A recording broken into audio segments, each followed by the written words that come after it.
টানা 6 বিশ্বকাপে ব্যর্থ ব্রাজিল। ব্রাজিল রাউন্ড অফ 16-এর বাধা পেরুতে পারে নাই, এবং এই ম্যাচে একটা সময় মনে হচ্ছিল যে ব্রাজিল ডমিনেট করবে অন্তত প্রথমার্ধের প্রথম 10 মিনিটে। সেরকমটা মনে না হওয়ার কোনো কারণ ছিল না। নরওয়ের যে ইতিহাস, যে ব্রাজিল সব সময় তাদের কাছে পরাজিত হয়েছে অথবা ম্যাচ ড্র হয়েছে, কখনো ব্রাজিল তাদের হারাতে পারে নাই। সবশেষ দেখা হয়েছে যেই দুই দলের এখন থেকে 20 বছর আগে, সেই ইতিহাসে আসলে খুব বেশি গা ভাসানোর কোনো কারণ ছিল না। ব্রাজিল এই ম্যাচে ফেভারিট হিসেবে নেমেছিল, কিন্তু ব্রাজিল বেসিক্যালি 3টা জায়গায় 3টা কারণে 3টা পয়েন্টে হেরেছে। পয়েন্ট নাম্বার 1, খেয়াল করে দেখবেন যে পেনাল্টি মিস।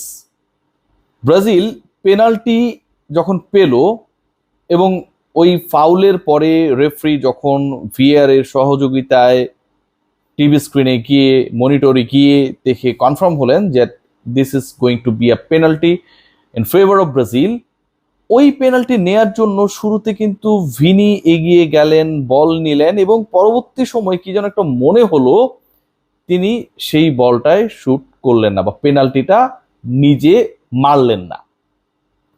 একটা দল যখন হাইড্রেশন ব্রেকের মানে ফার্স্ট হাফের হাইড্রেশন ব্রেকের আগে একটা পেনাল্টি পায়, এবং সেই পেনাল্টি যখন সেই দলের সোফার বেস্ট প্লেয়ার নিলেন না এবং সেটা কুনিয়াকেও দিলেন না, সেই জায়গাটায় ব্রাজিল আমার কাছে মনে হয় যে প্রথম ভুলটা করেছে।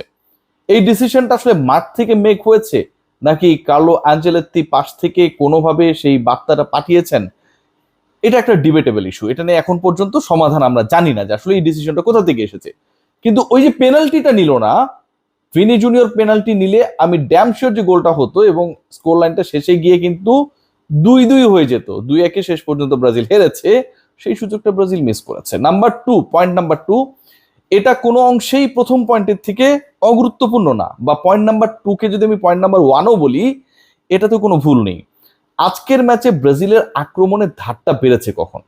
আক্রমণের ধার বেড়েছে যখন নেইমারকে 68 মিনিটে নামানো হলো। নেইমারকে কখন নামানো হয়েছে? 68 মিনিটে, 68 মিনিটে। একজন ফুটবলার যিনি মাঠে নামার পরে মাত্র 22 থেকে 24 মিনিট খেলার সুযোগ পেলেন, এবং সেকেন্ড হাইড্রেশন ব্রেকের আগ মুহূর্তে তাকে নামানো হলো। এরপরে কিন্তু 3 মিনিট অটো চলে গেছে, যেহেতু হাইড্রেশন ব্রেকের যে ডিউরেশনটা সেটাও একই সাথে কাউন্ট হচ্ছিল খেলার যে টাইমিং সেটার সাথে। সেই নেইমারকে আপনি বলছেন যে he is fit to play the full 90 minutes, তাকে কেন আপনি 22 মিনিট 25 মিনিট খেলানোর জন্য মাঠে নামাবেন? এবং প্রমাণ হলো যে নেইমার মাঠে নামার পরে ব্রাজিলের আক্রমণের ধার বেড়েছে। 2টা কারণে বেড়েছে। প্রথমত নেইমারের যে স্কিল, সেই স্কিলের সাথে তিনি যখন ছন্দে থাকে পৃথিবীর কোনো ডিফেন্ডারে পারা মুশকিল, এটা অসম্ভব। নাম্বার 2, যখন সেই ফুটবলার নেইমার যখন মাঠে নামলো, ঠিক তখন প্রতিপক্ষ নরওয়ের অন্তত 2জন ডিফেন্ডার তাকে গার্ড করার জন্য বা তাকে কাভার করার জন্য ব্যস্ত হয়ে গেলেন। সো এই যে স্পেসটা ক্রিয়েট হলো, সেখান থেকে কিন্তু ব্রাজিলের আক্রমণের ধার বাড়লো। কিন্তু সেই নেইমারকে নামানো হলো 68 মিনিটে। আনচেলত্তি কি কারণে নেইমারকে 68 মিনিট পর্যন্ত বসিয়ে রেখে তারপরে নামানোর সিদ্ধান্ত নিলেন, এটা আমার কাছে খুব ভৌতিক, অযৌক্তিক এবং ফালতু মনে হয়েছে। এই যে ব্রাজিল সাপোর্টাররা, আপনাদেরকে কোনো কিছু বলে তো মাইন্ড করেন, ডন বানায় ফেলছে হাতের মধ্যে চুরুট মুরুট দিয়ে। আনচেলত্তি যে সিদ্ধান্তগুলো আজকে গ্রহণ করেছে, ultimately football is a coaches game. ব্রাজিলের তো কফিনের শেষ পেরেকটা ঢুকে গেছে তখনই, যখন ওই পেনাল্টিতে যার মারার কথা তিনি না গিয়ে মারলেন আরেকজন, আর নেইমারকে ফুল টাইম খেলালেন না, হাফ টাইমের পরে অন্তত নামাতেন। হাফ টাইমের পরেও 23 মিনিট ওয়েট করা হয়েছে নেইমারকে নামানোর জন্য। সেই নেইমারকে আগে নামালে ঘটনাটা অন্যরকম ডেফিনেটলি হতে পারত। খেয়াল করে দেখুন যে কুনিয়াকে সরিয়ে যখন এন্ড্রিক্সকে নামানো হয়, সেই সময়টাও নেইমারকে বিবেচনা করা হয় নাই। মানে এন্ড্রিক্সকে নামানো হয়েছে, কুনিয়াকে তুলে নেওয়া হয়েছে, নেইমার তখনও বেঞ্চে। সো নেইমারকে যদি আপনি নামাইতেন না, আবার যখন নামালেন তখন আসলে ব্রাজিলের সেই সময়টা চলে গেছে। পয়েন্ট নাম্বার 3, বল পজিশন দেখেছেন? এই ম্যাচে ব্রাজিলের কোনো কন্ট্রোল ছিল না ভাই। আক্রমণ করেছে শুরুর দিকে, প্রথম 3 মিনিটের মধ্যেই তারা গোল খেয়ে বসেছিল, অফসাইড ছিল বলে বেঁচে গেছে। ব্রাজিলের যে ডিফেন্স বলে কোনো কিছুই ছিল না, ওই গোলটাকে ধরলে টোটাল 3বার বল জালে জড়িয়েছে। ব্রাজিলের ডিফেন্স যে খুবই ক্যালাস টাইপের ছিল, খেয়াল করে দেখুন হালান্ড যেভাবে বল রিসিভ করে সেকেন্ড গোলটা দিলেন, টাইম নিলেন, শুট করলেন, ওয়েট করলেন, এবং তিনি বল মারার আগেই নিশ্চিত ছিলেন যে এটা গোলই হবে। ব্রাজিলের যে ডিফেন্স বলে কোনো কিছুই ছিল না, হালান্ডের ওই অ্যাটিটিউডটা দেখলেই বোঝা যায়। Ultimately he was damn sure that it's going to be his another goal. ভাবা যায় total position 66% Norway, 34% Brazil, 34 versus 66। ব্রাজিলের যে পজিশন ছিল তার থেকে নরওয়ে কন্ট্রোল ছিল বলের উপরে ডাবল। 66% বলের দখল নরওয়ের কাছে থাকবে এই ম্যাচ শুরুর আগে। এই ব্রাজিলকে যারা লাস্ট ম্যাচে জাপানের এগেনস্টে দেখেছেন, গুছিয়ে ওঠা ব্রাজিলকে, সেই তারা কি এটা চিন্তাও করতে পেরেছেন, কল্পনাও করতে পেরেছেন?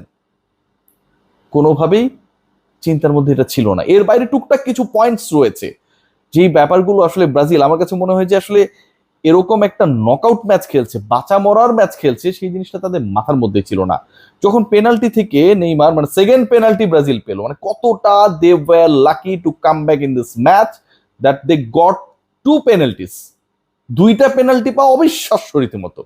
দ্বিতীয় পেনাল্টি ব্রাজিল যখন পেল, সেই পেনাল্টি থেকে ডেফিনেটলি নেইমার দারুণ একটা গোল করলেন, এবং গোলকিপার প্রথমবারের মতো নিল্যান্ড ডিফিটেড হলেন। পুরো ম্যাচ জুড়ে তিনি যেভাবে খেলেছেন জাস্ট আনবিলিভেবল। কই মিল গিয়ে একটা মুভি ছিল ঋত্বিক রোশনের, জাদুর পাওয়ারে।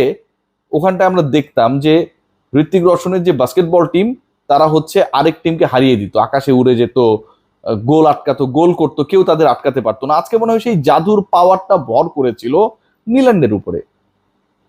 কিন্তু নেইমার তাকে বিট করেছেন, গোল করেছেন। গোল করার পরে নেইমার কি করলেন, তার সাথে গিয়ে মোটামুটি একটা ঝগড়াঝাটি করার চেষ্টা করলেন। ভাই তোমার টাইম নাই, টাইম ইজ রানিং আউট। ম্যাচে আরেকটা গোল যদি তুমি দিতে পারো, তোমার দল যদি দিতে পারে, 2-2 লেভেল, এক্সট্রা টাইমে ম্যাচ চলে যাবে। সেইটা না করে নেইমার গিয়ে গোলকিপার নিল্যান্ডের সাথে গ্যাঞ্জাম লাগিয়ে দিলেন গোলটা করার পরে, যে দেখো আমি গোল দিচ্ছি, এবং সেটা রেফারি গিয়ে শেষ পর্যন্ত মিটমাট করলেন।